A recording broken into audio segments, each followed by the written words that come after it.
ഞാനിവിടെ നിങ്ങൾക്കായിട്ട് തയ്യാറാക്കി കാണിക്കുന്നത് നാവിൻ തുമ്പിൽ എന്നും നമുക്ക് കൊതിയൂറുന്ന വിധത്തിൽ തയ്യാറാക്കിയെടുക്കാൻ കഴിയുന്നതായിട്ടുള്ള നാടൻ വിഭവമായ പാൽക്കപ്പ എങ്ങനെ നമുക്ക് വളരെ രുചികരമായിട്ട് തയ്യാറാക്കാൻ എന്നുള്ളതാണ്. പാൽക്കപ്പ തയ്യാറാക്കുന്നതിന് നമുക്ക് ആദ്യം തന്നെ ആവശ്യമായിട്ടുള്ളത് കപ്പയാണ്, അതായത് മരച്ചിനി അല്ലെങ്കിൽ ചട്ടുക. ഈ ഒരു പാൽക്കപ്പയുടെ പ്രത്യേകത എന്ന് പറഞ്ഞാൽ നമുക്കിതിന് സൈഡ് ഡിഷ് ഒന്നും കൂടാതെ തന്നെ നമുക്ക് സെർവ് ചെയ്യാൻ കഴിയും എന്നുള്ളതാണ്. അത്ര രുചികരമാണ്. പിന്നെ അതിൻ്റെ കൂടെ നമുക്ക് ബീഫ് കറിയോ ചിക്കൻ കറിയോ അല്ലെങ്കിൽ മീൻ കറിയോ ഉണ്ടെങ്കിൽ സംഗതി കുശാലം എന്ന് പറയാം. എങ്ങനെയാണ് എന്ന് നമുക്ക് നാവിൻ തുമ്പിൽ രുചിയൂറുന്ന വിധത്തിൽ തയ്യാറാക്കാൻ കഴിയുന്ന പാൽക്കപ്പ തയ്യാറാക്കാം എന്നൊന്ന് കണ്ടു നോക്കാം. പ്രിപ്പറേഷനിലോട്ട് പോവാം, വീഡിയോ കാണാം.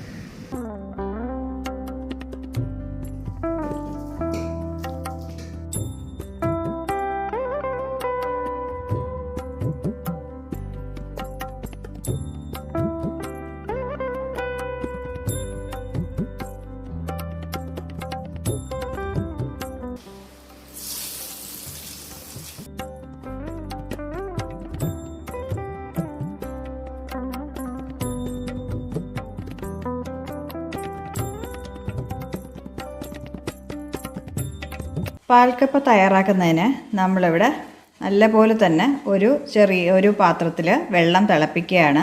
അപ്പോൾ അതിലേക്ക് നമ്മൾ കട്ട് ചെയ്ത് വെച്ചിരിക്കുന്ന, അതായത് കപ്പ നമ്മൾ തോട് കളഞ്ഞ് അതിലുള്ള നാരെല്ലാം കളഞ്ഞ് കട്ട് ചെയ്ത് വെച്ചിരിക്കുന്നത് ചേർത്ത് കൊടുക്കുക. ഇപ്പോൾ ഒരു 500 ഗ്രാം വരും. ഇത് കുക്കറിൽ വേണമെങ്കിൽ നിങ്ങൾക്ക് വേവിച്ചെടുക്കാവുന്നതാണ്. ഞാനിപ്പം ഒരു പാത്രത്തിലിട്ട് വേവിക്കുകയാണ്, കാരണം നമുക്ക് അറിയത്തില്ല ഇത് നല്ല വേവുള്ള കപ്പയാണോ എങ്ങനെയാണെന്നുള്ളത്. അപ്പോൾ അതുകൊണ്ട് ഞാൻ ഇപ്പോൾ ഇങ്ങനെ തന്നെ വേവിക്കുകയാണ്.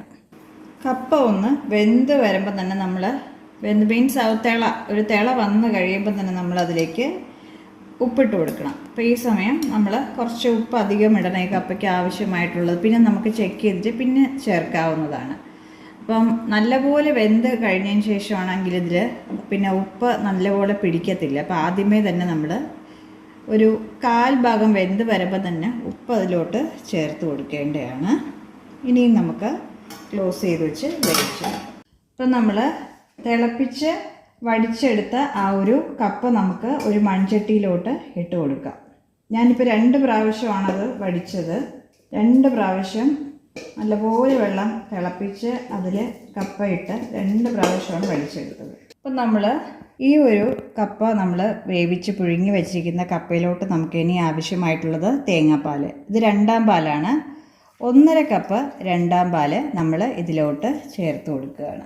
പാൽക്കപ്പ എന്ന് പറയുമ്പം ഈ ഒരു തേങ്ങാപ്പാലാണ് അതിൻ്റെ ആ ഒരു പ്രത്യേകത എന്ന് പറയുന്നത്. നമ്മൾ ആവശ്യത്തിന് ഉപ്പ് ചേർത്തു, ഇനി നമുക്ക് ലാസ്റ്റ് ചെക്ക് ചെയ്യാം. അപ്പം ഈ ഒരു തേങ്ങാപ്പാലിൽ ഈ നമ്മൾ പുഴുങ്ങി വെച്ചിരിക്കുന്ന കപ്പ ഒന്ന് കുറുകി വരണം, വറ്റി വരണം, അതിൽ കിടന്ന് ഒന്ന് വെന്ത് വരട്ടെ. ആ ഒരു സമയം നമുക്ക് കുറച്ച് കാര്യങ്ങളൊന്ന് ചതച്ചെടുക്കേണ്ടതായിട്ടുണ്ട്. അപ്പോൾ ഇനി നമുക്ക് ഇതിന് കുറച്ച് കാര്യങ്ങളൊന്ന് ചതച്ചെടുക്കേണ്ടതായിട്ടുണ്ട്. അപ്പോൾ അതിനായിട്ട് ഞാനിവിടെ 5 അല്ലി ചെറിയ ഉള്ളി ആദ്യം ചേർത്ത് കൊടുക്കുകയാണ്. അതൊന്ന് ചതച്ചെടുക്കാം. അതിൽ കൂടെ തന്നെ നമുക്കിനി 3 പച്ചമുളക് അതും കൂടെ ചേർത്ത് നല്ലപോലെ ഒന്ന് ചതച്ചെടുത്തിട്ട് വരാം. ഈ ഒരു അളവിന് നമ്മൾ ചതച്ചെടുത്തു. ഇത് നമുക്കിതിലോട്ട് ചേർത്ത് കൊടുക്കാം. ഒന്നുകൂടെ മിക്സ് ചെയ്ത് കൊടുക്കുക. തേങ്ങാപ്പാലൊക്കെ കുറുകി വരുന്നുണ്ട്. ഒരുപാട് അങ്ങ് കപ്പ നമ്മൾ ഉടച്ചെടുക്കരുത്, പായസം പോലെ ആക്കി എടുക്കരുത്. ഉപ്പൊക്കെ ഒന്ന് ചെക്ക് ചെയ്ത് നോക്കണം. അപ്പം ഈ ഒരു സ്റ്റേജ്, അതായത് നല്ല പോലെ തന്നെ നമ്മുടെ ആ ഒരു 2ാം പാൽ ഈ ഒരു കപ്പയിൽ ചേർന്ന് വരുന്ന സമയത്ത് നമ്മൾ 1ാം പാൽ ഇതിലോട്ട് ചേർത്ത് കൊടുക്കണം. 1/2 കപ്പ് മുതൽ 3/4 കപ്പ് വരെ 1ാം പാൽ നമുക്ക് ചേർത്ത് കൊടുക്കുക. ഞാനിപ്പോൾ 3/4 കപ്പ് ചേർത്ത് കൊടുക്കുകയാണ്. നല്ല കട്ടിപ്പാൽ വേണം ചേർക്കാനായിട്ട്. ഇതൊന്ന് മിക്സ് ചെയ്തതിന് ശേഷം നമ്മൾ കടുക് താളിച്ചെടുക്കണം, അത്രയേ ഉള്ളൂ.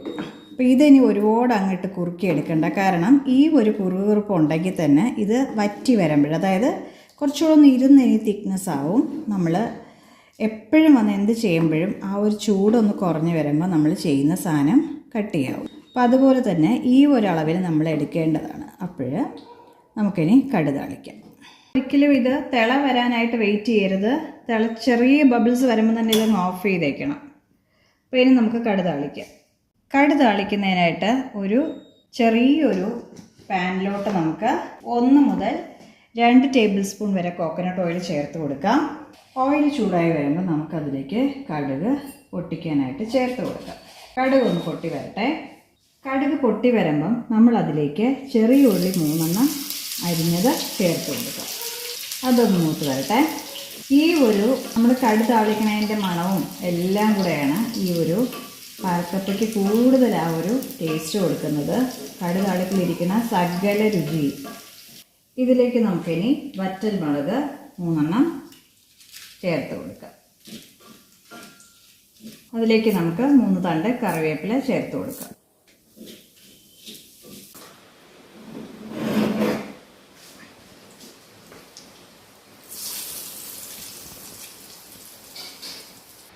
ഇപ്പം നമ്മുടെ പാൽക്കപ്പ ഇവിടെ റെഡിയായി കഴിഞ്ഞു. ഇത് ഒന്നുകൂടെ നമുക്കൊന്ന് മിക്സ് ചെയ്യാം. ഉണ്ടോ, നല്ല കുറുകുറുപ്പോട് കൂടിയ പാൽക്കപ്പയാണ്. അപ്പം ഇങ്ങനെ വേണം ഇരിക്കാനായിട്ട്. നല്ല മീൻ കറി, അതുപോലെ തന്നെ ബീഫ് കറി, ചിക്കൻ കറി, ഇതിൻ്റെ കൂടെ എല്ലാം നമുക്ക് കഴിക്കാനായിട്ട് നല്ലൊരു കോമ്പിനേഷനാണ്. അല്ലാതെ തന്നെ നമുക്കിത് വെറുതെ കഴിക്കാനും അസാധ്യ രുചിയാണ്. നല്ലൊരു മണം വരുന്നുണ്ട് കടുക് താളിച്ചതിൻ്റെതെല്ലാം. അപ്പോൾ എല്ലാവരും ഈ ഒരു രീതിയിൽ പാൽക്കപ്പ ഒന്ന് ട്രൈ ചെയ്ത് നോക്കുക.